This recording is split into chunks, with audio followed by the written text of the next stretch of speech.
Beyond the Wrench with Goninen from Find a Wrench.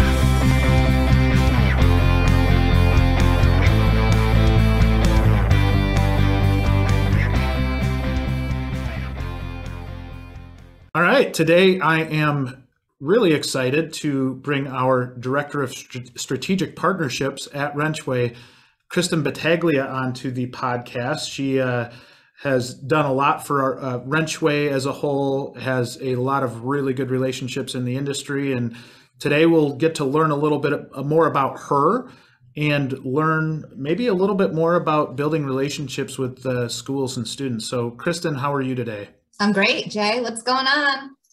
Not too terribly much. We actually, Christen and I just got back from SEMA and Apex in Las Vegas. It was a lot of fun down there. We got to talk to a lot of people. So I think in our conversations in Vegas, some of what we're going to talk about today kind of stemmed from those conversations. So excited to have her on and talk about really schools and how we build some relationships there. So before we get into that, I do want to take a minute and talk about your experience and how you got to us at WrenchWay today.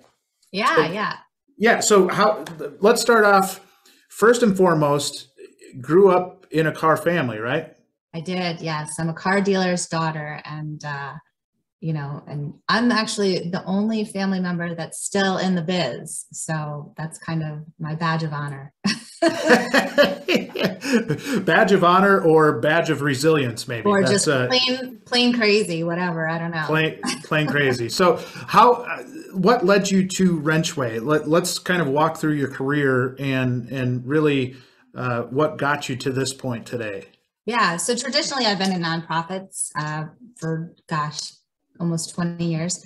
And, when I moved to Virginia, I was a stay-at-home mom for a very short amount of time and realized I was losing my mind. So I applied for a job at Skills USA, knowing absolutely nothing about career and technical trades.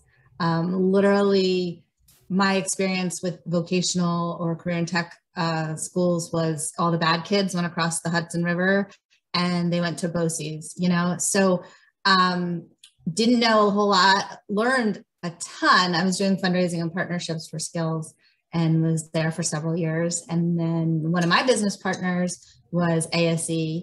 And so went over to ASE and was their director of NATEF, which accredits high school and college post-secondary automotive, diesel, and collision programs.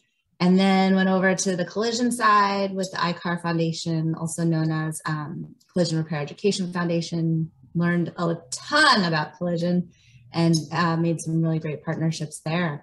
And then found you guys. And you guys were crazy enough to hire me. So thankfully, you came to us. That worked out really well. And it is funny how, like, when you're a kid, you probably don't envision yourself like, hey, I'm going to do this. Like, I'm not going, you went to, where'd you go to college? Delaware? Yeah, University of Delaware. And what's the nickname for? Blue Hen? Blue Hen. Our mascot. It's a great mascot. It's really good. But I think, like, when you were going to college, what did you envision doing? Oh, I wanted to be an attorney. You did? This is the first I've heard of this. I wanted to be an attorney, took my LSATs, and then chickened out and never applied.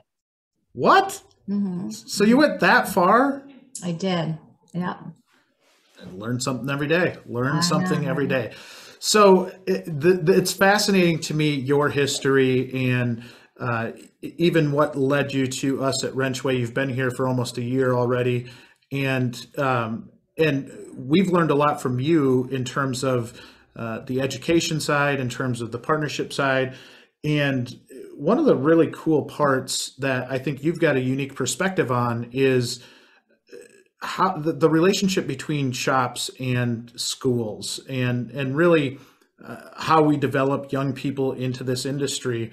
And we've done a lot of content on this, right? We just got done and wrapped up with Tech Mission, had great attendance. I think there were a lot of people that probably listened to your panel in particular. But what we wanted to really talk about today was something a little different, right? I think there's times where some of the content we do can get a little redundant or kind of feel the same.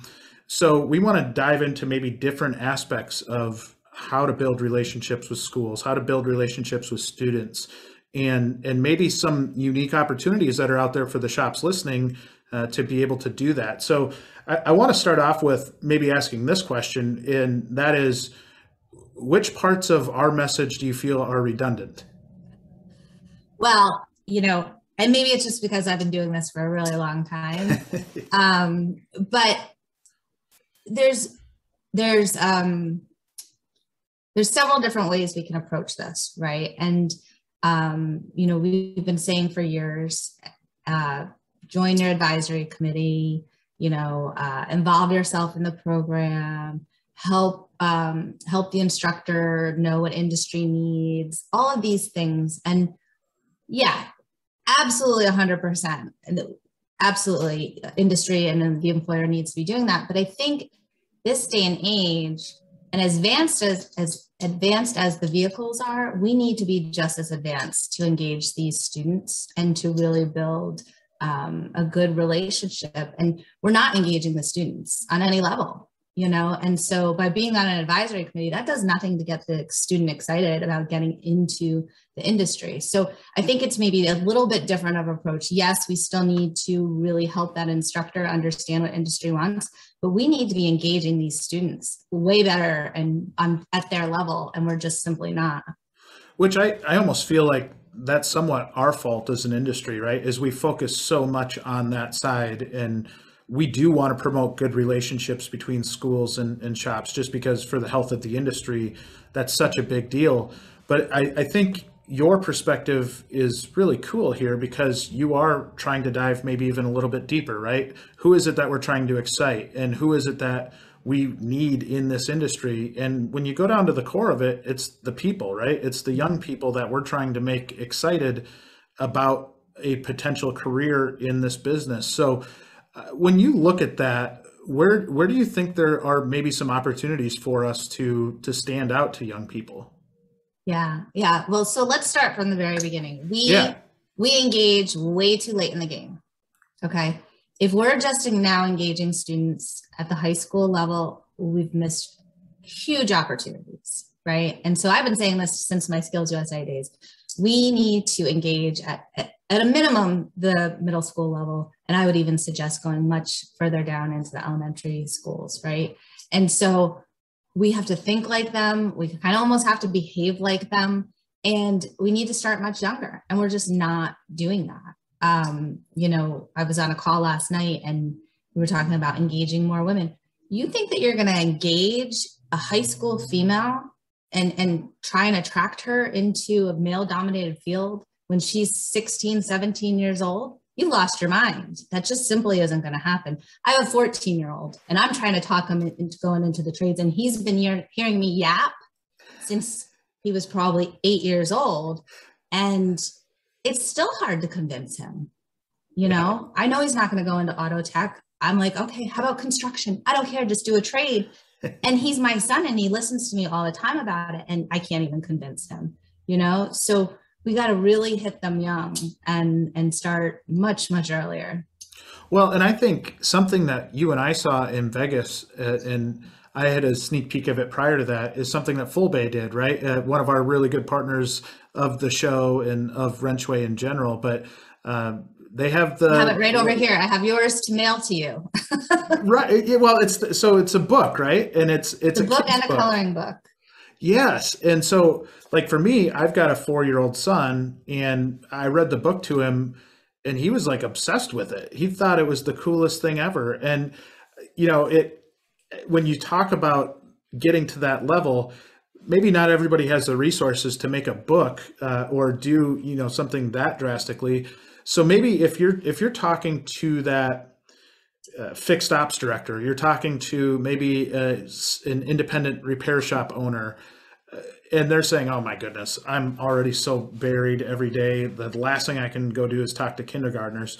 What are some ways or opportunities that they can do that, or that they can get more involved in general awareness at a young age? Yeah. Well, one, they have to get rid of that attitude. Yeah. That they can't leave and they're too busy. That's what I love about Christen. She's going to call you out. Well, I learned it from the best, you know who. But you do have to get rid of that attitude. You're going to have to leave your shop. You're going to have to leave your dealership. And sorry, boo-hoo. You know, the world will continue on. And so some really cool things that I think an independent or a dealer could do is go to your local elementary school, middle school, go to the principal, go to the administration and say, hey, I'd like to bring a couple of really cool, badass vehicles, and we're going to park them in your parking lot or wherever is safe. You know, there's all these rules and stuff. And I'm going to let these kids get in them. And we're going to let them take pictures and selfies. And maybe I'll put like a magnetic logo of our dealer or our shop so that, you know, we're getting our branding in, what have you. And engage not just the students who maybe are interested in automotive. We don't know.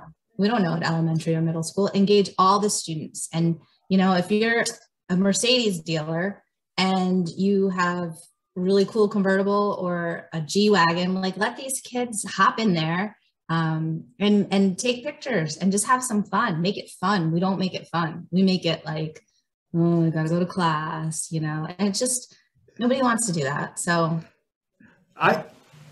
when I was on the equipment side of things, we'd always have a class come out to the dealership, and they could crawl around the tractors and they could crawl around the skid steers, and you might give them a ride in something that, you know, is something they would never get to do other than that day, right?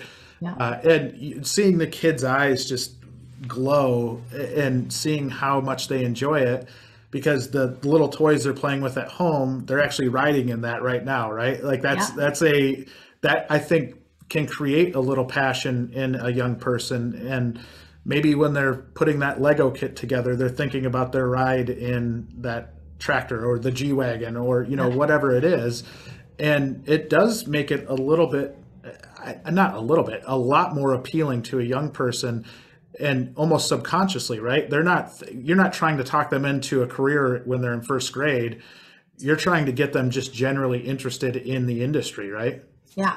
Yeah. And let me tell you, you know, again, back to engaging women, young women like cool cars too, right? Mm-hmm. Like, so let them take a selfie in a Bronco or a G-Wagon. That's pretty awesome. You know, it's really engaging everybody. Cars kind of bring everybody together naturally. We all meet them, whether you like them or not. So, you know, just make it fun. Yeah, that's an interesting point. So you think even from, you know, we talk a lot about trying to get more females into the industry as a whole, and I don't think we've done a great job of that in the past. How do you stick out to that 16-year-old female? Like, what is it that would be appealing to them? Yeah. Well, one, I'm not a technician, so I have a hard time speaking to that sometimes. Sure. From the female perspective. And I do think 16 is probably a little too late. But I think that, you know, growing up in a dealership, I used to hop in those cars. I'd come home from school off the bus, walk down to my dad's dealership, which was on the same property that we lived basically. And I would hop in the cars and pretend to drive them and like make up these whole scenarios. Obviously I was probably only like 5 or 6. I wasn't older than, you know, too old. You were 14. I was Yeah. I had my imaginary friend, you know, as the passenger. Yep. Total. So, but you know, I think that that's people, we all at some level like cars and we need them. And so whether or not you decide that you want to repair them or not, but then again, there's so many other opportunities in the industry too. But yeah, I think just either way, whether it's a male or female, we have to engage at a much, much younger level. Well, and I think to go even a step further, one of the things that looking back, I wish we would have done a better job when I was on the dealership side was making those in the building aware that there was a class coming. And, you know, so when there's a bunch of kids running through the shop, they're open and warm to them rather than like, you're in my way, get out of the way. Like, but really having an approach from the leadership level of saying, okay, we've got this group of kids coming. We really want to paint a positive picture of what this industry is, even though they're really, really young. There's something in their mind that's going to trigger with this. And I still remember field trips from when I was, in elementary school, right? Like, I don't think you forget that stuff, because that's the kind of stuff that's different than your day to day. Yeah. Somehow you're influencing them, right? And so, and I think that's, you could have them either to your shop or dealership, or again, go there, because it is hard. And I don't think a lot of times people know this, but it's hard for an instructor or a teacher to get approval for field trips, right? They usually have to put in for it at the beginning of the year. And then what happens is a dealer or a shop will say in February or March, hey, why don't you come and see us? And it's too late. There's a very small window when schools can accept or put in for typically some type of field trip. So do it early. Like, if hit them up in August, September, if that's something that's on your playbook, if that makes sense. So are there things that you can do creatively? So say if you bring that car up, are there things that you are able to do so it's more than just putting a car in the parking lot and opening the doors and saying, all right, climb around? Yeah. So I think what would be cool, I wish I had, even though my dad was a dealer, I don't know how to change a tire. So why not do that type of demonstration? Get like 10 kids around one of your cool techs who likes to engage with students and not a grouchy one, and show them how to change a tire, or check your oil. Do something, more on a life skill level that's engaging all the students. I think that's cool. I think bringing pizzas to a classroom is always effective, usually more effective at the high school level, and I think, what was it, Ed Roberts, he brought his, from Bozard Ford, he brought his cool Bronco. And then I think he said that he did a spark plug competition. I have to talk to Ed about that. Like, everybody loves a competition, right? And so I just think that there's lots of creative ways. And I bet if the dealer or the shop owner talked to his or her own technicians, they could all brainstorm and use it as an opportunity to kind of, at a team meeting, be like, what do you think is kind of cool? And they all probably have teenagers or little kids and can get direct feedback and input. Yeah. And how many different types of, like, it's not hard to go to Target and buy a couple of remote control cars, or go, and do a race with cars out in the park, you could do different things. And like you said, I think if you take feedback from people that have kids that are that age in what their kids like to do, I'm guessing that's pretty common across the board. Yeah. Yeah. And I think it's a great way to engage your employees, right? So let's look at it. What's the value? What does it do for the dealer or the shop owner? Well, I think it does bring your team together. And who doesn't like a lot? I mean, there are some grouchy people out there, but typically you like to see kids. It brings that vibrancy to your workplace. And so why not engage your team that way and be like, what would be cool? How would we engage them? And even from that standpoint, I think it's really easy in this industry to get stuck in the shop or stuck in the office and not get out of the office because you get so buried. And I think it gives you a really unique opportunity to get perspective too, or just get out of your day-to-day routine a little bit, to get out and talk to somebody. And it's not like you have to commit a week to it. If you commit a couple hours to it, you can make a really big impact on kids' lives. And I think that's a really cool thing. Yeah. Kids' lives and your potential customers. Right. I know a lot of companies that would come into our school and influence us in some way too, right? I was thinking the other day, somebody commented on my LinkedIn that our industry is in a serious funk. And I kind of was like, all right, I don't like to be negative, but yeah, I think we're not thinking outside the box enough, And so even you brought up creative ways, but and I was reading this article about how we all like to complain that kids these days are always on their phones, right? And I do it too. My kid's always on his phone and I'm always threatening to take it away. But now we need to engage them on their phones. And that's on us, right? And so instead of fighting it and fighting the power and going against these teenagers or these young people and being like, they're on their phones too much and they're not listening, then maybe we need to meet them in the middle and get on their phones too. So, I've been reading a lot about like the TikTok stuff and Instagram, and there's Blue Collar Kyle who has like 80,000 followers, and all he's doing is posting the coolness in his collision shop and what he's doing.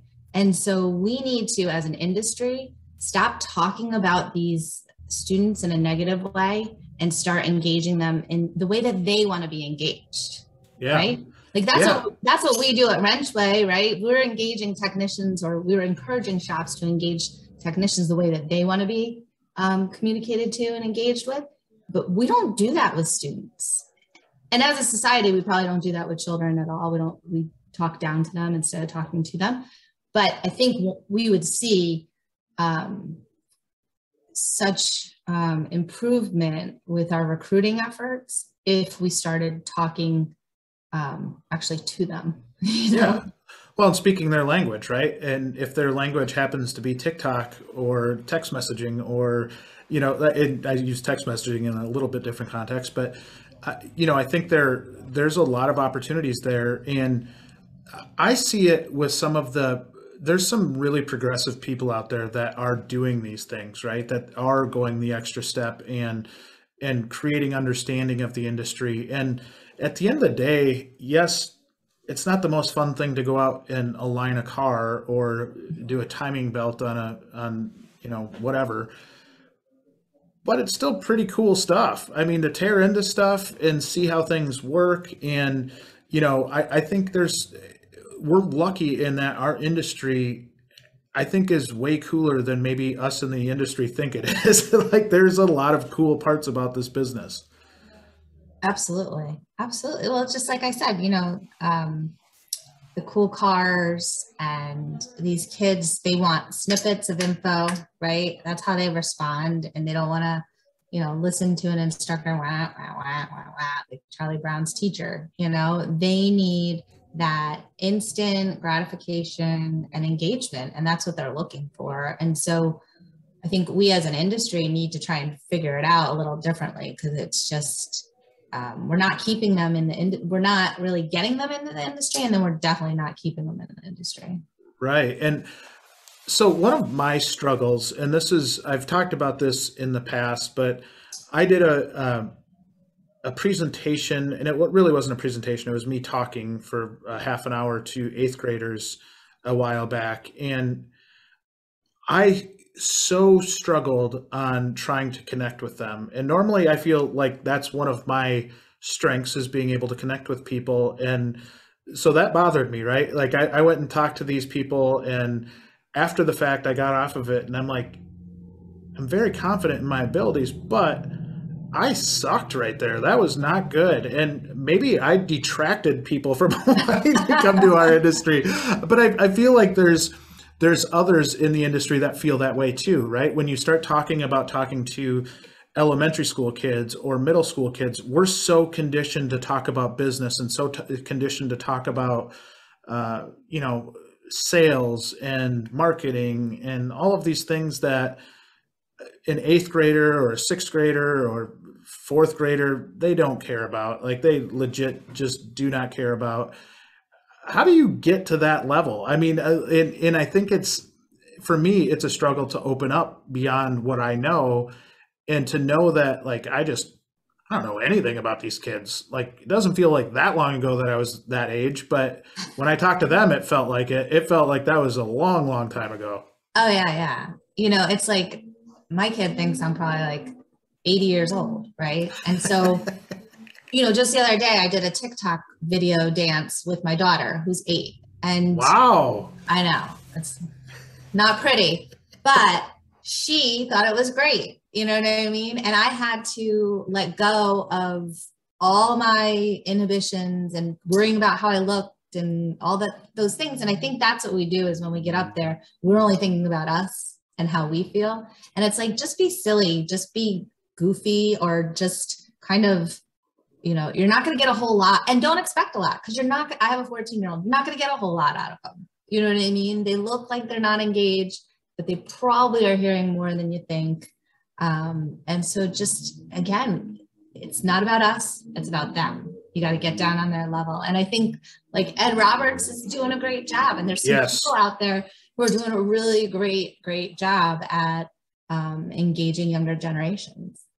I feel like everything you just said there is, you've got to be the cool uncle. Like that's a cool uncle or aunt. Like you got to be that, that kind of, not look at it from a parent perspective, but more of like an aunt or uncle. Yep. And you can't take it personally, you know, and then bring a lot of free stuff. That at the end of the day, just bring candy, free stuff, whatever. Food and free stuff, and that'll help. But I do think things that we don't value, they probably would, right? So if you get I think after you go to a million trade shows, you just get sick of trinkets and everything that is handed out at a trade show. But those things probably mean a lot to a kid, right? Like if they get something that's free and kind of cool, I mean, that you're changing perception about the industry then. Yeah. I throw all that kind of stuff out when my daughter comes home with it though, but it makes her happy. For 5 minutes, she's like ecstatic that she got a free little tchotchke, you know what I mean? And so that's what it's all about. It's not about making me happy. It's about making her happy. So say you're planting the seed, you're doing a good job on a really, really young person level. So maybe elementary school level, and then you're progressing through middle school. How important is it to keep that message going with that person through their formative years, or really through the high school experience? Yeah, I think you have to, right? Otherwise you can't just be a one and done, because nobody really it won't leave that lasting impact. So, you know, at the high school level, after you've been doing it and making sure these students are kind of working their way into an actual program, you know, one of the big things about the industry that drives me insane is not looking professional. And so a lot of times these schools, they don't have technician shirts or uniforms that they provide. Sometimes students are able to purchase them, but as a car dealer, as an independent shop, I can tell you it's really inexpensive to buy technician shirts for those students. So you figure a class, maybe there's 30 students, which would be a bigger program. You know, Cintas, which I'm sure they're already, or whomever uniform company, I'm sure they're already dealing with, you know, buy everybody a technician shirt and the instructor, get your logo, put a logo patch on there, you know, and I think that that's pretty cool. And I think a student would really respond to that, and making them look professional. And we should expect them to look professional. I agree. And that, you know, you had mentioned this before, but we expect as an industry that we want these young people to look professional and look the part, but we're not doing anything to promote it, or we're not doing anything to really help that out, which is damning to our image in general, right? And I think there's opportunity, as you mentioned, to help kind of promote good habits and good things out of them at an early age, and something that we can work a lot with. Yeah, and it's easy, right? And it doesn't really cost a lot. I mean, I think a technician shirt's $15, you know? Yeah. And so, come on, everybody you can figure that one out. That's not hard, you know? And then some other things that they can do is, you know, I'm sure all of their technicians, or most of their technicians, have either an old car or a cool car. I know my dad has a 66 Comet Cyclone convertible. Nice. Like, you know, car people usually have cars, fancy, cool cars. So then you could encourage that program to do a car show and make it a fundraiser. I mean, that's not a new concept, but it's maybe something that people haven't thought of. And then you're really engaging the whole community. and you probably are raising money to go to skills or do something like that, that's a really fun way to engage a lot of people. The other thing, and I love this idea, and I think more schools should be doing it and more industry should demand it, are signing days. You know, there's some schools that do it really well. I think that they all should be doing it. And I just think it's, you know, sports. I'm in Northern Virginia. We spend a lot of money on our sports, right? Like on our turfs. And I was in a school in Frederick, Maryland, my buddy Tracy Hicks, who I know that we highlight a lot. Yes. And he was telling me that he wants a new floor for his class shop, which used to be a diesel shop. Okay. The floor is older than me, has not been epoxied in over 40 plus years. But yet the turfs in Loudoun County, we turn over every 10 years and it's hundreds of thousands of dollars. And it's just insane that why can't we treat skilled trades, automotive specifically, more like a sport, right? Let's hype it up. Let's make it really cool, you know, before graduation. And those dealers and independents should be loving these students and wanting them, treating them like they are going to college. So this might even broaden this further, but is there an impact we can make with parents at an when a kid is young, and say we're doing all of this for the kids, are there opportunities for us to help change their perspective on it and how seriously they would be open to having their child go into a maybe an automotive or diesel program when they get of the right age? I think something like the car show makes sense in being able to bring the parents into the fold, but how important is that piece to, you know, maybe you get the young person interested in it, but then the parent is like, nah, you're going to go be an accountant. Is there opportunity there to really kind of help paint the industry in a brighter light? Yeah. Well, there's organizations out there too that, so like, for example, one of my biggest philosophies is a better looking program will attract a better quality student.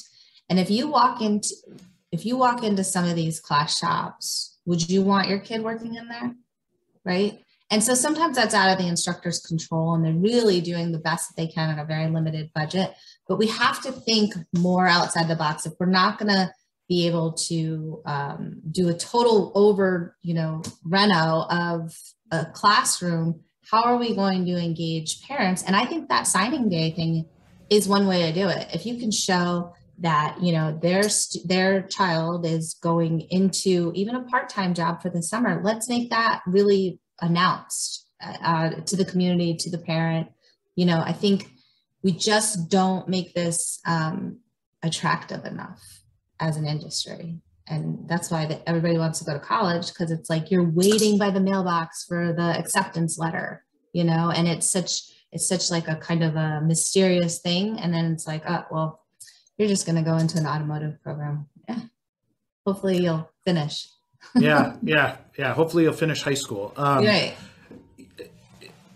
I think, to me, one of the most important variables here is the quality of the teacher themselves, right? And so when I say that, if you're running a tech ed program in high school or if you're running an automotive program in a high school, I don't know if we highlight the impact that position has enough in our industry, because if you have I don't know, I look back to my experience and I really, really enjoyed my tech ed instructor. We didn't have an automotive program. We had to go to a different program.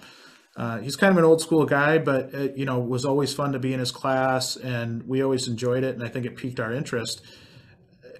I do think there are times where if you have an instructor that's not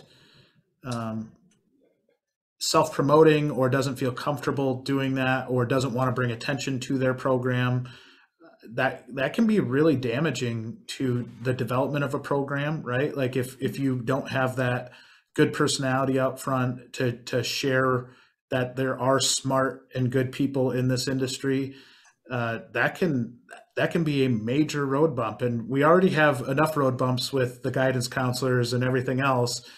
And if you have a school that's not running a top-notch program or not aiming to run a top-notch program, that can be a huge barrier, right? Because nobody's going to want to go into that class, and then they're not exposed to this at all. Right. Yeah. And listen, instructors, they're expected to do it all, right? They recruit, they teach, they have to go out into the community, and then they have to be ASE accredited, and then they have to, get all their students internships. Like, they wear so many hats. How could they be good at all of them? Right. Right. And so if you have an instructor who has a challenge engaging its local employers, then if you're on that advisory committee, I think you need to help them with that, right? And so whether that's getting more people on the advisory committee, we need to help them. We need to, they're not going to have strengths in all of those areas. Nobody does. So if you're on that advisory committee, you have to figure out, or you need to not just show up 2 times a year. And I think one of the challenges I have, notice me, I pause. Hey, look at that. Politically correct, Christen. Welcome to the show. I'm trying. I think that we need to expect advisory committees to meet more than 2 times a year. Yeah. At least once a quarter. And I think that I'm not sure how much of an impact it would make overall, but 2 times a year for an hour is just like nothing. Yeah. And you're not going to remember what you talked about the last time. Exactly. And nobody reads the minutes, or some people will read the minutes, but let's meet quarterly. Let's stay engaged and help our instructors, because they need it.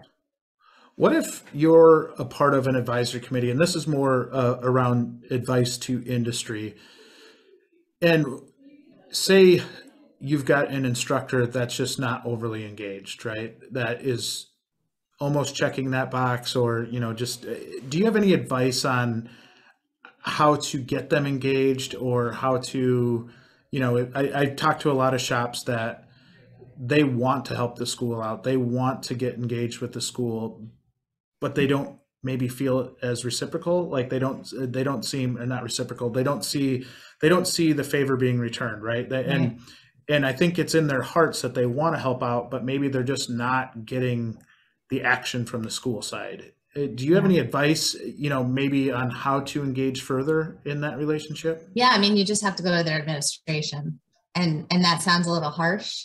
And yeah. No. But you just got to go to their boss, basically, you know what I mean? And just communicate that, and there could be many different reasons why the instructor isn't responding the way that we want them to.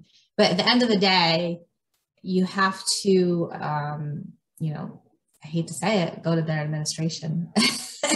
Well, and I think it's just like anything else, right? Where if you don't know more than one person there, you're probably not doing a good enough job, right? Or you're not as present as you think you are. Mm-hmm. And if you are present, typically, and maybe this is more tech school than high school, but if you go to an advisory committee meeting, more than likely you're going to have a dean sit in, or an associate dean, or you're going to, like at the high school level, maybe you will have a guidance counselor that sits in, or, something like that. I've actually never seen a guidance counselor sit in. No, I actually am not sure if most guidance counselors know they have a shop program, but true story. Well, and that's a whole other issue, which it's not even worth discussing, guidance counselors, in my opinion. But yeah, so I mean, usually it'll be like assistant principal, assistant dean, dean of such and dean of students. I don't know. There's so many different titles depending, but yeah, sure. Yeah, they'll be on the advisory committee meeting. Is there a way to get them to take you seriously? Like, so when you go in and, maybe that dean takes their vehicle to your shop, or, is there, I think there's other opportunities to grow that relationship that we kind of discard and don't think about, right? Maybe your kids are in sporting events together, or, I think almost similar to business networking, you almost have to view that as networking at the school level, right? Like you're trying to get to know people and grow that relationship. And I know some of you out there listening, when you go out there, you're like, the last thing I want to do is talk about work, or the last thing I want to do is talk to a school instructor because I've had a long week at the shop. Like the last thing I want to do is that. But it's pretty important, like to grow those relationships and have your face out there, because if you want positive change, I feel like that's the only way you're going to make it happen. Mm-hmm, mm-hmm. And then, one of my other pet peeves is that if a dealer or a shop gets one student that maybe doesn't perform the way that they are expected to, then that dealer or shop is like, well, that school's horrible. Never going back there again. We hear it all the time. It's like so dumb, Yeah. I mean, it doesn't even make sense, because you had one student that maybe didn't work out, then you don't go back to that school. Well, I think or then you better get involved and make sure that the instructor knows what you need from them. And to be fair to schools too, like I think that's a piece that even in the back of my mind, I have a tough time separating the differences in schools. And they're just like anything. There are really good programs and there are really bad programs, right? There's really good businesses. There's really bad businesses. There's really good employees. There's really bad employees. And I think at times we can put all of them into one bucket. I talk about this with technicians a lot, but if you have one experience where you get burned by a school, it's hard for you to get off of that person to go to the next, maybe the neighboring school and going and trying and building a relationship there, or, thinking outside of just, hey, this school is right down the road from me. That's the only school I can deal with. You almost have to view it like, I'm going to blow the doors off this thing, whether this school wants to do this or not. And if they don't want to, then I'll find somebody that will. And I think it's more in the attitude that you possess in really your viewpoint on schools as a whole that's going to drive your priority here, right? Like if you feel like, oh, I hit that one roadblock, that school is just never going to work with me, you're just never going to make progress. Mm-hmm, mm-hmm. And it's that drip, drip, drip effect, right? Like just because one time it didn't work, you got to keep on, drip, drip, and get their attention, and until you do. And it's frustrating. It's super maddening. Frustrating. Yeah. I've had that experience before too. And it is from a standpoint of you're trying to help out and they just won't accept your help. That gets really frustrating. And I think in my conversations with shops, I see that more than people think, right? Where they're trying to reach out, they're trying to really develop that relationship, and they just don't see the return effort. And that can be really demoralizing and really make a shop question why they make it a priority. And that's something I hope we can educate instructors about more too, is needing to understand that you are in a business still, right? Like even in education, it's still a business. If you don't have a good program, you're probably not going to get the funding that you need to keep the program going. And so at the end of the day, when you look at it from that lens, you need to network as an instructor. You need to get out there and make yourself present to the shops and be able to kind of meet halfway, right? Like a lot of times I think they know, especially in tech schools, know that they've got the hot commodity, which is students, and they expect everybody to come to them. But to me, the best instructors I've seen have really good relationships with the industry around them. 100%. 100%. And, we also have to remember they don't have any formal training. Yeah. Right. And so they're coming out of industry. They have to figure out how to run a committee. I don't know. I'm going to make a large assumption, but if I was a former technician, I'm not really, I don't know how many committees I've really run before, Right. So right. They have to run a committee. They have to deal with administration now. They have to teach students, which they probably have never had any experience teaching, which we know is not as easy as it looks, right? So there's so many variables, and we kind of have to cut them a little bit of slack. Yes. And be like, okay, again, they might not be good at all of those things. So we got to help them as much as we can. Well, and they sign up to teach, right? They sign up because they want to teach young people. And Right. It's like when somebody signs up to coach youth sports, they really want to coach young people, but they don't know the politics that go into and deal with policing the parents. parents, And right? yeah, exactly. Right. And it's kind of the same thing here, right? 100%. And, I was just thinking, all they want to do is teach. They're probably taking a pay cut. Yeah. And they gotta, on some level, like what they do. Now, you're always going to have your outliers, but on some level, they gotta like what they do. And it's not easy. And especially this last year hasn't been easy. Yeah, they're truly on an island right now. And that's to me very concerning. And even when it's pre-COVID, you're dealing with the student, you're kind of getting beat up from all avenues, right? Like industries maybe shouting that we don't have enough people in the industry, or you're not producing people, or once they get here, that one tech I hired from your school isn't performing. Yeah.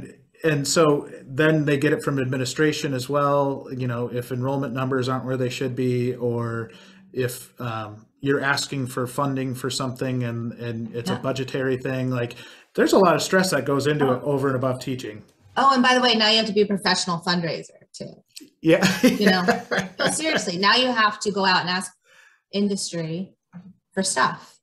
And that's not easy. It's not easy asking people for money or donations, you know what I mean? So I would be the worst at that. I hate asking for things. I'm the worst at asking for things, but it truly in that capacity is so important, again, because if your goal is to build a really quality program and you're fighting all of these variables, all of these different things that are over and above the education of the student, it puts a lot in your bag that you didn't know that you were signing up for. And I've never been an instructor, but I can imagine that's very, very intimidating, and it's overwhelming.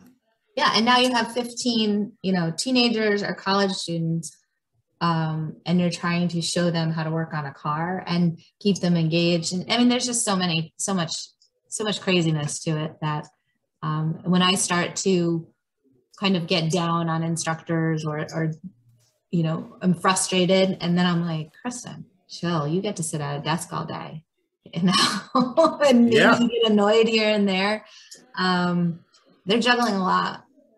They are. And that, ultimately, I think for our core mission as a company, that's so important to understand, is that we want to help support these people. We don't want to have sides here, right? Like we want to have a really, really nice ecosystem where we're feeding each other and we're treating each other well and with respect, right? I think from the instructor side, respecting where the shops are coming from the shop side, understanding all of those variables we just talked about that go into being an instructor at a school, both the secondary and post-secondary levels. I mean, they're from a high school level, those folks that have shops, I think there's more barriers than what we have in the tech schools, and a limited amount of time that you have your hands on with them that you can teach. And I just think overall we could do better with a little bit more understanding of each other from industry and schools.